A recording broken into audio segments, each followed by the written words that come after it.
천국 주님께 영광 주님께 영광 할렐루야. 하나님의 자녀여 하나님의 자녀여 크게 찬송 부르며 밝고 거룩한 길로 기쁨으로 나아가 주의 보좌 앞으로 속히 들어가겠네. 주님께 영광 할렐루야. 잠시 후에 우리 모두 주를 아멘. 주님께 영광 할렐루야. 영광스러운 보좌 위에 거룩한 주님께 영광 주님께 영광 할렐루야. 하나님의 자녀여 하나님의 자녀여 크게 찬송 부르며 밝고 거룩한 길로 기쁨으로 나아가 주의 보좌 앞으로 속히 들어가겠네. 주님께 영광 할렐루야. 만국 백성 천국에서 소리 높여서 주님께 영광 할렐루야. 영원토록 주의 공로 찬양 주님께 영광 주님께 영광 하나님의 자녀여 하나님의 자녀여 크게 찬송 부르며 밝고 거룩한 길로 기쁨으로 나아가 주의 보좌 앞으로 속히 들어 주님께 영광 할렐루야. 모든 영광과 존귀와 능력 주만 받으소서. 주님 받으소서. 영광과 존귀와 능력 받으소서.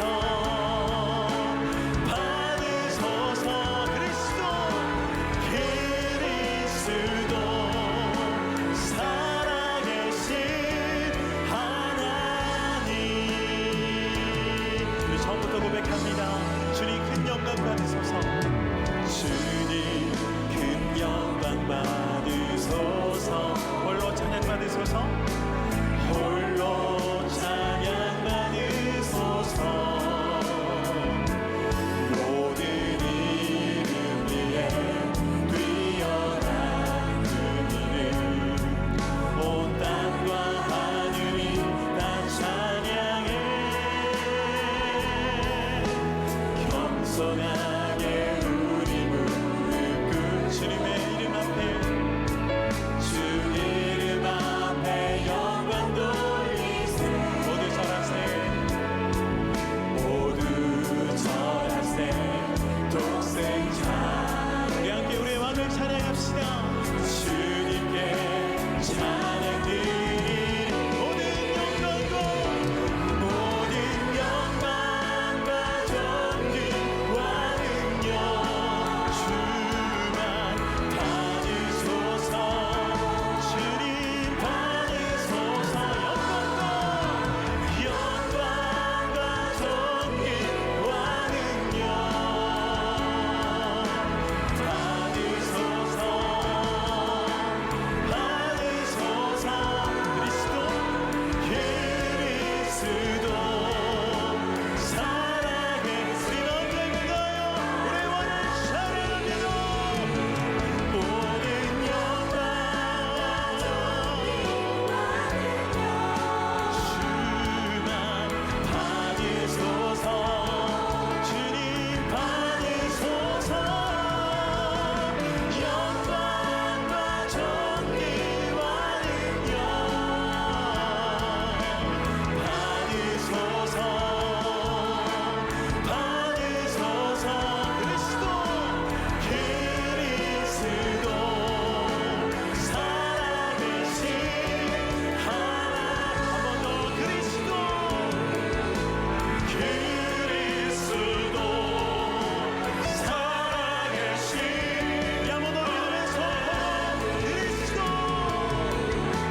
자, 오늘 이 어린이 주일도 우리 가정의 달이기 때문에 오늘 가정에 대한 메시지로 잠시 바꾸었습니다.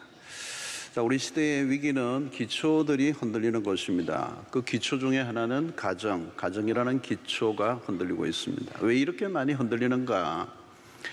기준이 무너졌기 때문입니다. 기준. 우리 시대는 기준이 없어진 시대예요. 여러분, 결혼이나 가정은 우리가 만든 것이 아닙니다. 하나님의 작품입니다. 하나님의 아이디어예요. 우리가 먼저 성경을 통하여 결혼이 무엇인가, 가정이 무엇인가를 배워야 합니다. 창세기 1장 1절이 참 중요하죠. 태초에 하나님이 천지를 창조하셨다. 모든 근원이 하나님으로부터 출발한다는 것입니다. 그러니까 결혼도 단순히 인간이 만들어낸 문화적 산물이 아니라는 겁니다. 그런 면에서 결혼을 인간의 어떤 본성이나 문화에 맡겨서도 안 되는 것이죠. 모든 것으로는 하나님으로부터 출발하는 것입니다. 하나님을 빼버리면 모든 게 뒤엉키게 되어 있습니다. 이 가정의 설계도 역시 하나님이 제정하셨습니다. 하나님이 만드신 이 세상, 그리고 하나님이 만드신 가정, 결혼제도, 그 안에 하나님의 원리가 들어있죠. 창세기를 들여다보면 우리가 무엇을 붙들어야 되고 또 어디에서 잘못되었는지를 확인할 수가 있습니다. 왜? 결혼에 대한, 가정에 대한 오리지널한 텍스트가 창세기이기 때문에 그렇습니다. 하나님은 여섯째 날까지 창조의 사역을 완성하셨습니다. 그 사역은 완전했습니다. 그래서 하루가 지날 때마다 그 창조의 임무를 사역을 하시고 난 다음에 하나님이 보시기에 좋았더라, 하나님이 보시기에 좋았더라, 하나님이 보시기에 좋았더라. 자, 그런데 최초로 하나님이 보시기에 좋지 못한 게 하나 있었습니다. 노굿이 있었습니다. 그게 오늘 18절의 말씀이죠. 여호와 하나님이 이르시되 사람이 혼자 사는 것이 좋지 아니하니 내가 그를 위하여 돕는 배필을 지으리라 하시니라. 사람이 혼자 사는 것이 좋지 아니하니, 하나님이 지으신 아담이 홀로 있는 것이 좋지 않게 보였다는 겁니다. 자, 인간 설계의 기본이 여기에서 나옵니다. 혼자 사는 것이 좋지 않다. 혼자 사는 것이 미화된 세상에서 좀 귀를 기울여야 될 말씀입니다. 결혼에 대한 두려움, 결혼을 꺼리는 문화가 지금 많이 일어나고 있습니다. 또 결혼을 너무 낭만적으로 생각하다가 어려움을 당하는 사람들도 있습니다. 그래서 결혼을 기피하는 현상들. 그럼에도 불구하고 결혼은 우리가 어디에서 출발해야 하냐면 하나님의 창조물이라는 것입니다. 그 말은 결혼의 관계 안에서 우리가 누릴 수 있는 행복과 기쁨을 하나님께서 가정 안에서 보장해 놓으셨다는 겁니다. 다르게 표현하면 결혼 관계 안에서 누리는 기쁨과 행복보다 더 나은 기쁨과 행복을 이 세상에 존재하지 않게 하셨다는 거죠. 결혼 관계 바깥에서 어떤 행복을 얻으려고 한다면 이거 굉장히 위험해지는 거죠. 불가능하고요. 자, 본문에 보면 배필을 짓기 전에 아담에게 어떤 명령을 내리십니다. 20절에 보니까 아담이 모든 가축과 공중의 새와 들의 모든 짐승에게 이름을 주니라. 아담이 돕는 배필이 없으므로. 자, 동산의 각종 가축들, 동물들에게 이름을 짓게 했습니다. 이름을 짓는 일은 굉장히 창조행위죠. 이 동산을 거닐면서 이름을 짓기 위해서 동물들과 만나고 동물들과 교감을 하고 아마 멋진 동물원이었을 겁니다. 즐거운 시간을 보내고 재미있는 시간을 보냈을 겁니다. 그럼에도 불구하고 한 가지 해결되지 않은 문제가 있었어요. 그게 바로 고독이라고 하는 것입니다. 아담은 고독했습니다. 그 많은 생물들이 있었지만 그 동물들과는 진정한 만족을 얻지 못한 것이죠. 요즘 현대인들은 애완 동물들을 많이 키웁니다. 애완견을 통하여 얻는 기쁨과 즐거움이 굉장하죠. 그래서 어떤 부인은 자기 남편보다 훨씬 낫다고 그럽니다. 즐거움이 있어요. 그러나 아무리 즐거움을 준다 해도 사람을 대신할 수는 없다는 것입니다. 인간은 하나님의 형상으로 지음받았습니다. 이것은 다른 동물들과 전혀 다른 존재라는 것입니다. 다른 것들과는 진정한 교제가 이루어질 수 없다는 것. 그래서 인간 고독에 대한 하나님의 처방은 여자를 지으셨다. 자, 돕는 배필이라는 이 번역이 조금 우리에게 오해를 가져다 주는 단어처럼 보입니다. 뭔가 보조적 역할, 여자가 남자의 보조적 역할로의 의미로 좀 와닿아요. 돕는 배필. 그러나 그렇지 않습니다. 여기에 돕는다는 단어는 굉장히 스트롱한 단어입니다. 우리의 도움이시니 할 때 하나님이 우리의 도움이시다라고 하죠. 도움이라는 이 단어는 사실 하나님에게 쓰여지는 단어예요. 그런데 이 돕는 배필, 에젤이라는 이 단어를 여성에게 이 단어를 쓴 겁니다. 그러니까 이 에젤이라고 하는 그 아내, 여자의 역할은 남성에게서 절대적이라는 의미가 있는 겁니다. 그러니까 아내가 없이는, 아내의 도움 없이는 남자는 불완전한 존재가 될 수밖에 없다, 이런 의미가 있는 거예요. 그러니까 단순히 외로움을 달래주는 정도, 빨래, 아이 길러주는 그 정도가 아니라 남성이 남성으로서의 온전해지려고 하면 이 에젤이 필요하다는 거예요. 여자, 아내가 필요하다는 거예요. 그러니까 이 돕는 역할은 그만큼 굉장히 강력하게 성경은 강조하고 있는 거예요. 그러니까 하나님이 그렇게 설계해 놓았다는 거예요. 그러니까 어떤 면에서 남편도 아내 없이는 불완전한 존재, 아내도 남편이 없이는 불완전한 존재로 설계가 됐다는 거예요. 이게 홀로 완전하지 않다는 인간이. 그래서 여자의 도움이 필요하고 남자의 도움이 필요하다는 거예요. 그래서 이 창조에서 중요한 것은 창세기 1장 27절로 28절에 하나님이 자기 형상 곧 하나님의 형상대로 사람을 창조하시되 남자와 여자를 창조하시고 하나님이 그들에게 복을 주시며 하나님이 그들에게 이르시되 생육하고 번성하며 하여 땅에 충만하라. 땅을 정복하라. 바다의 물고기와 하늘의 새와 땅에 움직이는 모든 생물을 다스리라 하시니라. 자, 다른 생명체와는 구별된다는 거죠. 인간은 하나님의 형상대로 지음받았다는, 이거 엄청난 겁니다. 이것은 하나님과 같은 형상, 하나님의 그 성품과 인격을 인간 안에 불어넣으셨다는 거예요. 자, 그런데 죄로 인하여 이 하나님의 형상이 깨어져 버렸습니다. 그래서 우리가 예수 그리스도를 믿는 것은 하나님의 형상의 회복을 의미합니다. 우리가 하나님 안에서 우리의 진정한 나를 찾아가는 것이죠. 그래서 우리가 하나님의 형상이 회복될 때 남자는 가장 남자다워지고 여자는 가장 여자다워지는 거예요. 그 말은 뭘까요? 남편 안에서 하나님의 모습을 찾아볼 수 있어야 되고 아내 속에서 하나님을 찾아볼 수 있어야 된다는 거예요. 그게 하나님의 디자인이에요. 그리고 여기 생육하고 번성하여 땅에 충만하라, 땅을 정복하라, 이 문화 대명령, 타락하기 이전에 주신 명령이죠. 남녀가 함께 만나 가정을 이루어 자손을 낳는 것. 이것은 남자로만 가능한 게 아니고 여자로만 가능한 게 아니고 남자와 여자의 힘을 모아야 가능한 일이라는 거예요. 이 명령은 단순히 수적인 번성만을 말하지 않습니다. 성경에 대주제가 있는데 그것은 창조, 그리고 타락, 그리고 구속, 회복이라고 하는 일은, 타락한 인간이 구속을 통해서 회복이 되면 다시 창조로 돌아가서 새 창조의 역사가 일어나는 거예요. 그것을 아브라함의 약속을 통하여 분명해졌는데 그게 창세기 12장 2절의 말씀입니다. 내가 너고 큰 민족을 이루고 내게 복을 주어 내 이름을 창대하게 하리니 너는 복이 될지라 그랬어요. 여러분, 그리스도인의 가정이 믿음의 대를 이어가는 것.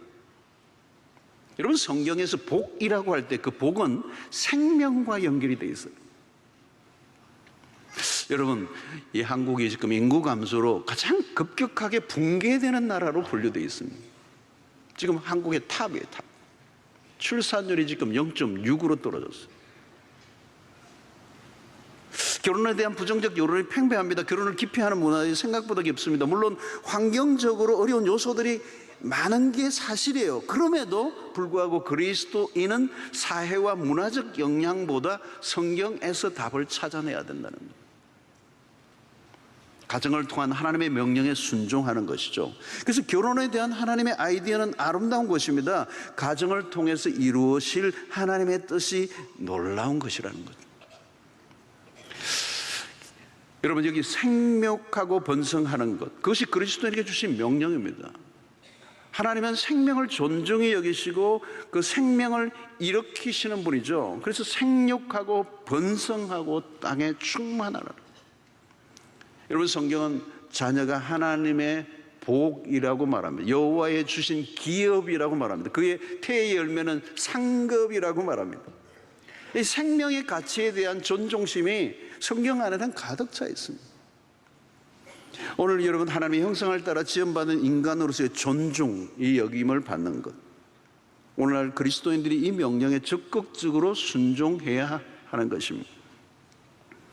2장 24절을 보면 이름으로 남자가 부모를 떠나 그 아내와 합하여 둘이 한 몸을 이룰지로다 그랬습니다. 이런 성경은 한 남자와 한 여자의 결합을 통한 가정을 가르치고 있습니다. 하나님의 인간이 함께 살아가도록 만드셨다는 거죠. 한 남자와 한 여자의 만남. 그 철저히 성경은 일부일처제입니다. 그런데 세상이 타락하고 악이 가속화되면서 생각보다 빨리 가정이 해체가 돼요. 그래서 창세기 4장으로 넘어가면 벌써 세상이 많이 악해져 있습니다. 창세기 4장 19절 보면 라멕이 두 아내를 맞이하였으니 하나의 이름은 아다요 하나의 이름은 실라였더라. 죄는 급속하게 가정을 깨뜨립니다. 죄가 결혼에 치명상을 입혔습니다. 성경은 일부 다처제를 지지하지 않습니다. 그런데 완악해져가는 모습이 창세기 4장에 이미 드러나고 있는 것이죠. 여러분, 성경은 철저히 한 사람의 남자와 한 사람의 여자를 통해서만 진정한 만족과 행복을 얻도록 디자인하셨습니다. 결국 죄는 성적인 혼란을 가져오게 하고 무질서를 가져오게 합니다. 여러분, 동성애를 하나의 문화적 흐름으로 용인되고 있는 세상입니다. 그러나 이런 흐름들은 창조의 질서를 깨뜨린다는 것, 가정의 제도를 파괴할 뿐만 아니라 생육하고 번성하라는 창조의 명령에 반항하는 문화라는 것. 여러분, 동성애를 통해서는 자녀를 출생할 수가 없습니다. 남자와 남자끼리 아이를 낳을 수가 없습니다. 여자와 여자끼리는 결코 생명을 낳을 수가 없습니다. 거기에는 이기적 사랑만 남는 것입니다. 그것은 육체의 욕심을 따른 것이요 순리를 벗어난 죄악입니다. 사단이 하는 일은 하나님이 지으신 선한 것들을 왜곡시켜 부정적으로 보게 만든 것입니다. 오늘날 특히 가정에 있어서 그렇습니다. 오늘날 미디어를 동원하여 부정적으로 몰아가는 거죠. 결혼을 왜 하느냐, 혼자 살아라, 괜히 고생하지 마라, 미친 짓이다. 여러분, 그것은 하나님이 우리에게 들려주시는 음성이 아니라 이 시대가 들려주는, 이 문화가 들려주는 메시지란 말이죠. 그러므로 여러분, 가정이 바로 세워지고자 하면 가정의 원리를 성경 속에서 찾아내야 되고 하나님이 정하신 질서 안에 있어야 한다는 거죠. 그것은 뭐냐? 남자의 위치와 여자의 위치를 바로 확인하는 것입니다. 본문을 통해서 보면 남자를 위하여 여자를 지었다고 말합니다. 그리고 남자에게서 여자를 만들었다. 이것은 서로의 우열을 가리는 말이 아니라 다르게 지으셨다는 것을 성경은 말씀하고 있습니다. 에베소서에서는 부부관계를 그리스도와 교회의 관계로 소개합니다. 아내에게 복종을 요구하고 남편에게는 사랑을 요구하고 있습니다. 남편과 아내의 역할을 분명히 이해할 때 혼란이 없어요. 남편에게 복종하라는 말은 그의 권위를 인정하라는 말입니다. 요즘 남자들이 기가 많이 죽어 있습니다. 남성 부재의 시대를 살고 있습니다. 남성 고유의 기능이 사라져버렸습니다. 역할에 문제가 생겼습니다. 역할에 혼란이 찾아온 것입니다. 여러분, 요즘 가정에 어려움을 겪는 요인은 여기에 있습니다. 부부의 역할에 문제가 생기면 자녀 교육에도 영향을 미칩니다. 아버지는 아버지로, 어머니는 어머니로의 역할을 해야 된다는 거예요. 이 성역할의 혼란은 자녀에게로 그대로 넘어갑니다. 그러므로 가정 안에서 남성이 리더십을 발휘해야 되고 이 일을 위해 여성이 도와줘야 합니다. 여성의 도움 없이는 남성이 리더십을 발휘하기가 어렵습니다. 여기에는 남성들의 리더십에도 문제가 있어. 단순히 돈을 버는 도구로서가 아니라 가정에 대한 책임이 더 강조되어야 되는 거예요. 그런데 한국 사회는 남성들은 돈을 벌어오는 도구로, 그리고 가정의 모든 책임은 아내로 넘겨버리는 이런 상태는 굉장히 역기능적 가정이 되고 마는 거예요. 여러분, 성경은 남편들의 역할이 훨씬 더 가정에서 강조됩니다. 오늘의 부부관계에서는 마치 사사시대와 같은 느낌이 듭니다. 서로 대장 노릇하고 주인 노릇하려고 하는 것이죠. 여러분, 성경의 원리를 회복해야 합니다. 고린도전서 11장 3절을 보면, 그러나 나는 너희가 알기를 원하노니 각 남자의 머리는 그리스도요, 여자의 머리는 남자요, 그리스도의 머리는 하나님이시니라. 강요와 압제와 지배의 개념이 아니라 상호 보완성을 의미하는 거예요. 머리됨은 특권이 아니고 책임을 의미하는 겁니다. 이 가정의 핵심은 부부관계고, 그 부부관계 안에 리더십을 누가 발휘해야 되나? 남편이 해야 되고, 아내는 그 남편의 리더십을 도와주는 역할을 해야 돼. 그것이 자녀와의 관계의 교육에도 그대로 연결이 되는 것입니다.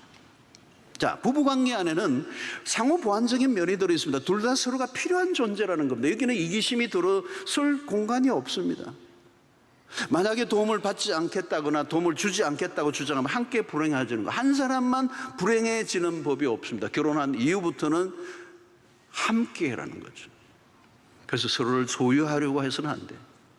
자기 만족을 위한 도구로 만드는 순간 모두가 불행해지는 겁니다. 그래서 서로 필요하고 서로 유익하고 서로 만족하는 관계로 가야 돼. 일방적인 것은 없다는 것입니다. 오늘날 가정이 깨어지는 배경 안에는 지독한 이기주의가 있습니다. 사랑을 하려고 해도 잘 안 되는 거죠. 오늘 시대의 특징입니다, 여러분. 가정의 문제는 사랑의 문제입니다. 부부가 경제적 문제나 성격의 문제로 어려운 게 아니라 핵심은 사랑인데, 이 사랑, 인간이 본성적으로 자기중심적이라는 거예요. 신자가 되었지만 여전히 우리에게 훈련이 필요합니다. 어렵고 어려운 게 사랑입니다. 잘 안 되는 거죠. 모두가 자기 사랑에 빠져 있습니다. 아주 무서운 개인주의가 판을 치고 있는 것이죠.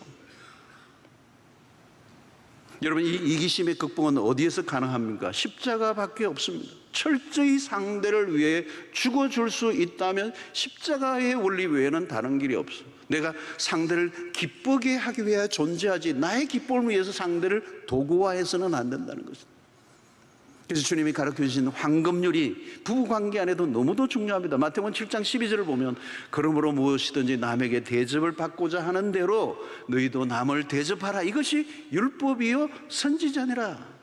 이게 중요한 원리입니다. 누구든지 남에게 대접을 받고자 하는 대로 남을 대접하라. 여러분, 이 말씀이 왜 황금률입니까? 내가 남에게 대접을 받고자 하는 대로 먼저 대접을 하면 우리의 삶의 모든 관계는 해결이 됩니다.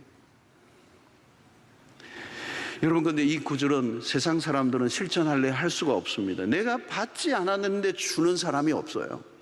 우리는 끊임없이 받아도 줄 줄 모르는 우리 성향을 갖고 있는데, 어떻게 남에게 대접을 받고자 하는 대로 먼저 그를 대접할 수가 있겠습니까? 이것을 할 수 있는 사람들은 하나님의 사람들밖에 없어요. 우리는 여러분, 하나님으로부터 받은 게 너무 많은 사람들입니다. 하나님으로부터 사랑을 많이 받았고 은혜를 많이 받은 사람들이에요. 그러니까 우리는 다른 사람에게 먼저 베풀 수 있습니다. 내가 나 중심이 아니라 상대 중심으로, 나의 필요가 아니라 상대의 필요를 채워주는 그 일을 할 때 우리의 관계 안에 회복의 역사가 일어나는 것입니다. 가정은 물론 인간관계의 중요한 원리를 가르쳐주죠. 하나님은 남자와 여자로 지으셨다. 아담과 같은 사람을 짓지 않으셨어요. 그래서 1장 27절의 말씀, 하나님이 자기 형상 곧 하나님의 형상대로 사람을 창조하시되 남자와 여자를 창조하시고 그랬습니다. 여러분, 남자와 여자를 따로 만드셨다는 것, 남자는 남자고 여자는 여자라는 것, 각기 다르다는 겁니다. 그래서 여러분, 다름을 인정하는 것에서도 시작이 됩니다. 하나님이 다르게 지으셨다는 거죠. 여러분, 행복한 가정을 위해 중요한 것은 이 다르다는 것을 인정해야 된다는 거예요. 하나님이 인간과의 이 차이를 극복하기 위해서 몸을 입고 세상에 오셨던 것처럼 너무도 다르지만 그 다름을 받아들이고 인정하고 용납하는 것, 그것이 우리의 가정생활입니다. 그리고 중요한 것은 서로의 차이를 인정하고 용납하는 것, 서로의 필요를 충족시켜주고 상호 보완해 주는 것. 남자가 남자다운 게 뭘까요? 아내의 필요를 채워주는 것입니다. 여자의 여자다움은 뭘까요? 여자로서의 역할을 감당하는 것입니다. 그런 노력을 계속 기울이지 않는다면 우리에게 불행이 찾아온다는 것입니다. 그리고 마지막으로 다름에도 불구하고 둘이 하나가 되었다. 다른데 하나가 되었다는 거. 24절에 보면 이러므로 남자가 부모를 떠나 그의 아내와 합하여 둘이 한 몸을 이룰지로다 그랬어요. 자, 결혼이란 완전한 연합입니다. 이 한 몸을 이룬다는 말은 마치 악교로 완전히 접착을 해서 더 이상 떨어지지 않는 그런 한 덩어리로 만들었다는 것. 여러분, 이 하나되면 결합은 결국 하나님에 의해서 이루어진 것입니다. 인류 최초의 중매는 하나님이 하셨습니다. 22절을 보면 여호와 하나님이 아담에게서 취하신 그 갈빗대로 여자를 만드시고 그를 아담에게로 이끌어오시니, 하나님이 결혼을 주도하셨다는 거예요. 신적 개입입니다. 하나님께서 여자를 만드시고 그를 아담에게로 이끌어오셨다. 결혼은 그냥 사람들이 만들어낸 산물이 아니고 그냥 감정적 끌림이 아니고 하나님의 섭리 속에 하나님이 이끌어 드리심으로 이루어진 것이 결혼이라는 것입니다. 그래서 하나가 되었다는 것은 무엇을 의미합니까? 공동 운명체, 모든 것은 서로 엮여져 있다. 따로따로 설명될 수 없다. 분리되어 말할 수 없다. 결혼한 이후부터는 함께 평가를 받는다는 거예요. 넌 잘했는데 난 잘했는데 넌 문제가 있어. 그렇게 얘기할 수 없다는 거예요. 문제가 생기면 책임을 각자에게 묻는 게 아니라 함께 묻게 돼 있는 거예요. 여러분, 에덴 동산에서 범죄에 대해서 하나님은 한 사람에게만 책임을 묻지 않습니다. 아담과 하와 모두에게 심판을 내리십니다. 여러분, 그러므로 아내의 잘못이 나의 잘못이고 남편의 잘못이 내 잘못이에요. 분리해서 평가되지 않는다는 거예요. 결혼 이후부터는. 내가 남편이나 아내의 흉을 보는 것은 의미가 없어지는 거예요. 결혼한 이후부터는. 문제가 터지면 서로 탓하기가 바쁜데 아무리 상대를 탓해도 부부는 함께 평가되는 거예요. 어떤 분은 내가 어쩌자고 저 인간을 만났는지 모르겠다고 합니다. 난 속았다, 이런 분들 계세요. 속은 게 아니라 원래 그런 거예요. 몰랐던 거죠. 조금씩 배워가는 겁니다. 속았다 그러면 안 되죠. 결혼한 이후부터 내가 몰랐던 것을 조금씩 알아간다고 얘기하죠. 결혼한 이후부터는 내가 당신보다 낫다고 아무리 솔리지려도 소용없어요. 같이 묶여서 한 몸이 되었기 때문에 같이 평가를 받는다는 거예요. 남편은 60점이고 아내는 80점, 그런 거 없어요. 그러므로 여러분, 우리가 어떻게 해야 돼요? 이제부터는 해야 하는 것은 결사적으로 상대를 높여주는 것입니다. 그것이 나를 위한 것입니다. 상대가 불행해지는데 내가 어떻게 행복해질 수 있습니까? 결혼을 했다면 무조건 상대편을 들어줘야 됩니다. 부부는 서로에 대한 책임을 지는 관계예요. 모든 것을 함께 나눌 수밖에 없습니다. 때로는 인간적으로 마음에 안 들 수도 있습니다. 그럼에도 불구하고 그것을 있는 그대로 용납하고 있는 그대로 봐주는 거죠. 그래서 같이 살면서 점점 상대를 배워가면서 익숙해지는 것입니다.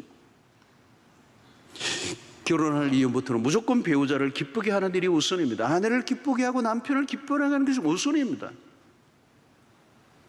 여러분, 오늘날 우리는 나 중심적으로 살던 게 너무 몸에 익어 있어요. 요즘은 여러분, 이 문화가 한 사람만 이 아이들도 하나만 기르니까 이게 너무 어려운 거예요. 자기 몸 하나에만 돌보는 것에 너무 익숙해져 있는 거예요. 함께 살아갈 일의 준비가 전혀 안 된 채 결혼하는 거예요. 결혼은 함께 사는 것이거든요. 함께 사는 순간부터 불편해지기 시작하는 거죠. 물론 여러분, 혼자 사는 게 편리하죠. 갑자기 제 속내가 나왔나요? 둘이 사는 것보다 혼자 사는 게 훨씬 더 편리해요. 오늘 얼마나 편리한 문화예요, 여러분. 원룸이 얼마나 많이 만들어졌어요, 그죠? 그리고 미디어에서도 한 사람이 혼자 사는 걸 얼마나 미화시켜버려요. 혼자 사는 게 편리한 건 맞아요, 여러분. 그러나 하나 놓치는 게 있습니다. 훈련은 안 되는 것입니다. 내가 좀 이상한 사람이라는 것을 혼자 살면 인식이 안 됩니다. 같이 살아보면 내가 문제가 있다는 게 금방 드러납니다. 부부는 나눌 수 없는 한 몸이 되었어요. 나누어지지 않습니다. 하나님의 중요한 것은 부부관계 안에서의 만족을 함께 얻어가는 것. 다른 곳에서 만족을 얻고자 해서는 안 된다는 것.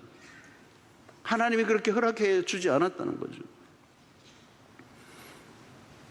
하나님은 가정 안에서만 행복을 누리도록 하셔서 그것이 창조의 원리입니다. 이런 배우자를 그러므로 이제 남과 비교해서도 안 되죠. 여러분, 비교처럼 나쁜 게 없잖아요. 비교야말로 상대를 낙심하게 하는 결정적인 요인이 됩니다. 자신감을 가정 안에서 불러넣어 줘야 되거든요. 서로 지지해 줘야 되고 인정해 줘야 되고 칭찬해 줘야 되고 격려가 필요해요. 여러분, 이 셀프 이스팀이라고 하는 이 자존감의 문제는 가정 안에서 형성되는 거잖아요.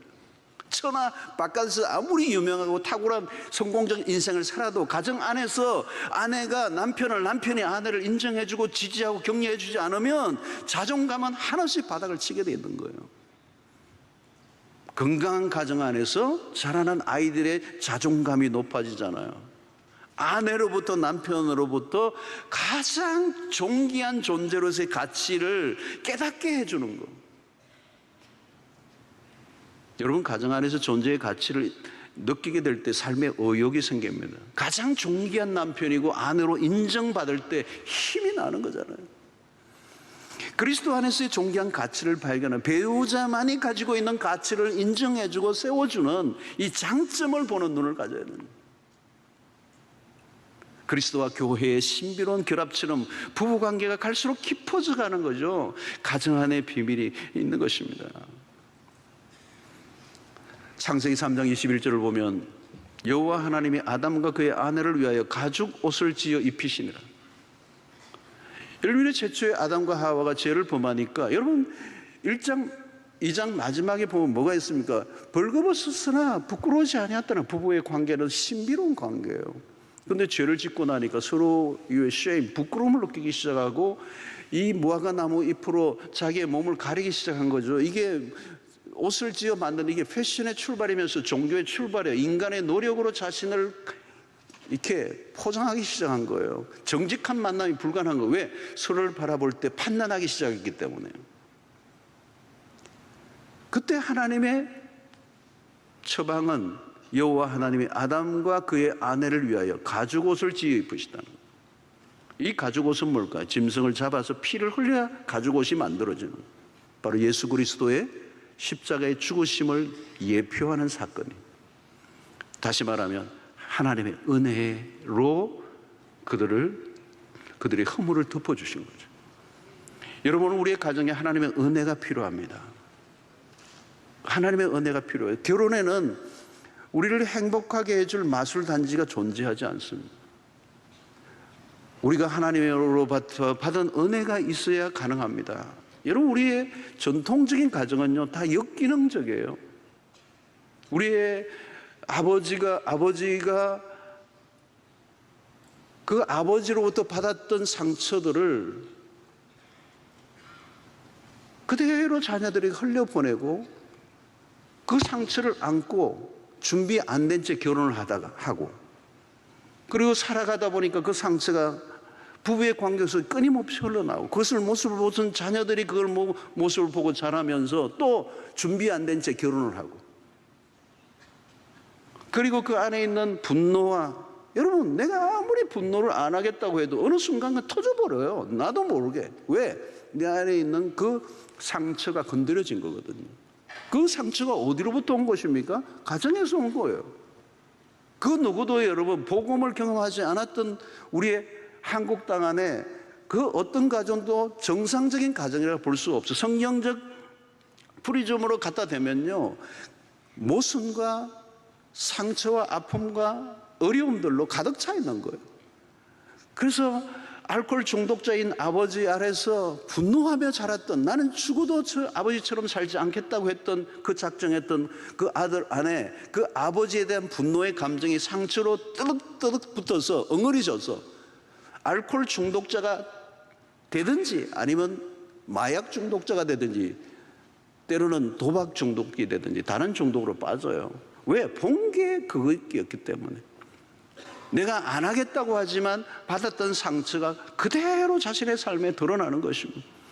머리로는 아는데 실천은 안 되는 거죠. 그래서 굴곡진 삶을 또 반복해서 살아가는 모습들을 우리가 보게 됩니다.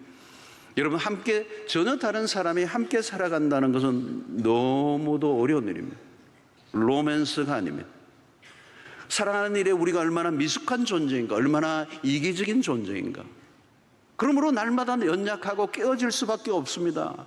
그래서 우리는 끊임없이 하나님을 의지하는 법을 배우고 하나님의 복음의 은혜 속에 계속 담금질 될 때 어느 순간 나도 모르게 부부의 관계에 회복이 일어나는 거예요. 여러분, 교회 안에서 아무리 봉사 열심히 해도 그 봉사로 자신의 삶을 커버하는, 포장하는 것일 수 있어요. 진정한 우리의 신앙의 진면목은 교회 안에서 사역 속에서 나타나는 게 아니라 부부의 관계 속에, 부모와 자녀와의 관계 속에 나타나는 거예요. 어느 순간 내가 아내와 남편과의 관계 안에 회복이 일어나고 있다면 그게 진짜란 말이죠.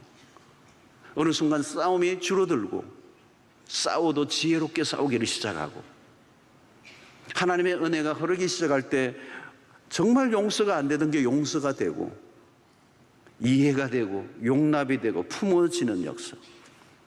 그래서 가정 안에 복음이 살아있으면 그 복음의 힘이 우리를 회복시킬 때 우리의 관계에 변화가 일어나게 되는 것입니다. 그러지 않으면 여러분 그냥 싫은 거예요. 도망치고 싶은 거예요. 그 가정의 어려움을 도피로 해서 다른 형태로 교회 안에서 봉사하고 헌신하는 것으로 나타날 수도 있어요. 그래서 겉보기에는 굉장히 멋있어 보이는지 모르지만 가정은 무너져 있는 일들이 얼마나 많이 있는지 모릅니다. 그러나 하나님은 여러분 우리의 모든 것들의 중심은 우리의 부부 관계 안에서 하나님의 백성으로서 빚어져 가고 성숙해져 가고 변화를 경험해 가야 하는 것입니다. 부부가 사랑하며 자녀를 키우는 인들을 통해서 우리가 온전한 신자로 자라가게 되고요. 남편으로 아내로 부모와 자녀로 살아가는 것, 그 안에서 각자의 책임을 다하는 것을 통하여 하나님께서 우리를 통하여 하나님의 나라를 이루어 가시는 것입니다. 우리를 훈련시키기 위해서 가정만큼 좋은 것은 없어요. 가정 안에서 하나님 우리를 훈련시키기를 원하세요. 하나님의 백성으로 빚어가기를 원하세요. 그리고 그 가정 속에 감춰져 있는 그 놀라운 신비, 그 비밀, 그 가정 안에서 주신 약속된 그 선물과 축복이 얼마나 큰지 그 비밀을 알아가는 은혜. 우리가 포기하지 않고 가정이 힘들지만 그 가정을 도피하지 않고 그 가정 안에 들어가 그 가정을 속에 감춰진 하나님의 선물과 그 영광과 약속을 발견해 나가는 것. 그래서 가정을 통해서 그 가정을 이루어가는 과정을 통하여 하나님께서 우리의 삶을 더 부욕케 하시고 풍성케 하시고 하나님 백성다워지게 만드시는 그 하나님의 은혜를 깨닫는 일들이 여러분들의 가정 안에 일어나게 되기를 축원합니다. 그리고 이 가정의 모든 핵심의 중심에는 언제나 부부가 있다는 거예요. 부부가 있다는 거. 이 부부예요. 이 프라이어리티를 놓치지 말라는 거예요, 여러분. 오늘 우리는 자녀 교육 염려하지 마세요, 여러분. 부부가 온전히 그리스도 안에서 하나 되는 거예요. 부부의 하나됨을 위해서 모든 에너지를 다 쏟아야 돼요. 근데 우리는 뭐예요? 전통적 가정은 남성들은 결혼을 하고도 여전히 부모의 가정과 연결이 되어져서 부모를 더 프라이어리티로 두다 보면 부부의 관계에 금이 가기 시작하는 거예요. 그리고 결혼하고 난 다음에 자녀가 생길 때 자녀에게 모든 걸 다 쏟아부음으로 여성은 아내의 역할보다 어머니의 역할이 더 강조되므로 부부의 관계가 깨어질 때 결국은 가정의 자녀의 문제도 어려워지게 되고 부부의 관계가 깨어질 때 결국은 부모와의 관계도 문제가 생기게 되는 것입니다. 부부의 온전한 회복, 이게 프라이어리티예요. 온전히 한 몸을 이루는 그리스도의 성숙한 부부가 될 때 자녀의 교육과 부모와의 관계가 회복되고 그 아름다운 회복된 관계가 하나님의 나라의 확장에 우리의 삶이 서해지게 되는 것입니다. 이 놀라운 비밀을 이루어가는 일에 힘쓰시는 여러분들 되시기를 주의 이름으로 축원합니다. 하나님 오늘 또 우리에게 주신 말씀으로 인하여 가정의 원리, 결혼의 원리를 성경을 통하여 잠시 기본적인 것을 살펴보았습니다. 이 문화의 영향보다 하나님의 말씀에 우리가 더욱더 귀를 기울이고 주께서 우리에게 주신 그 원리를 따라 부부의 하나됨, 남자와 여자가 하나됨, 그리고 각자의 역할을 통하여 하나님의 이루어 가실 일들을 우리가 깨닫고 각자의 책임과 역할을 다하는 그리스도인의 가정들, 부부관계가 되게 하여 주시옵시고, 또 우리의 부모와 자녀와의 관계에도 그런 아름다운 그런 사랑들이 흘러갈 수 있는 성숙된 부부 될 수 있도록 은혜를 베풀어 주시기를 소원하옵고 예수님 이름으로 기도하옵나이다. 아멘.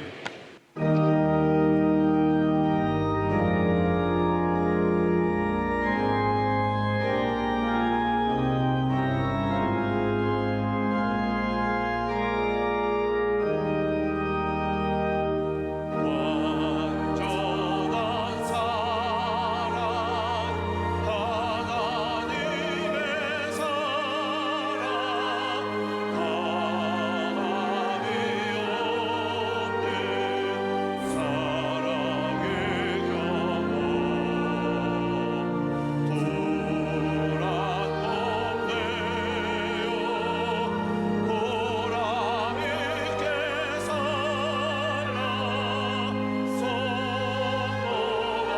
주님 앞에 있니다 온전한 생활 하게 하옵소서 믿음과 소망 사랑 가지고 아픔과 조는 겁을 내지 말고 주님만 의지하게 하소서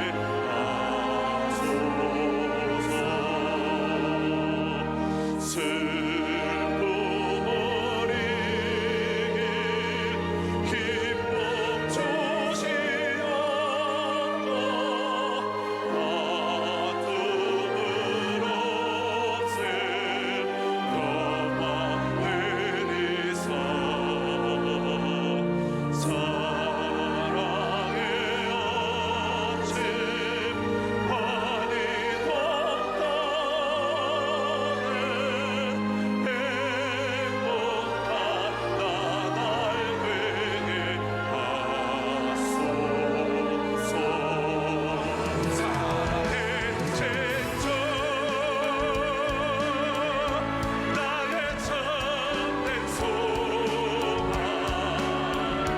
걱정되시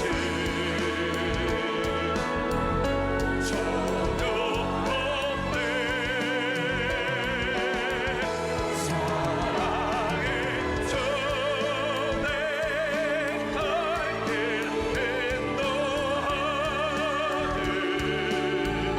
내 모든 삶의 기쁨 늘 충만 사랑의 신조 사랑의 쟁점 나의 참된 소망 걱정 근심 전혀 없네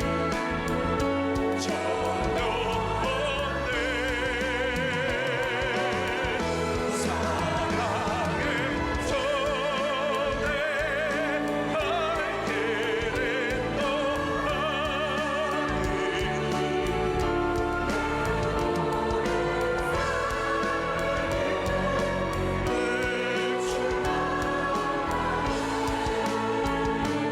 갈 길 이제는 우리 주 예수 그리스도의 놀라우신 은혜와 하나님의 크신 사랑과 성령의 교통하심이 이 혼란한 시대, 기준이 무너진 시대, 가정을 향한 하나님의 거룩한 뜻을 깨닫고 성경적 원리 속에 가정을 아름답게 이루어감으로 하나님의 나라를 세워가기로 결단하고 돌아가는 주의 백성들 머리 위에 지금부터 영원토록 함께 있을지어다. 아멘.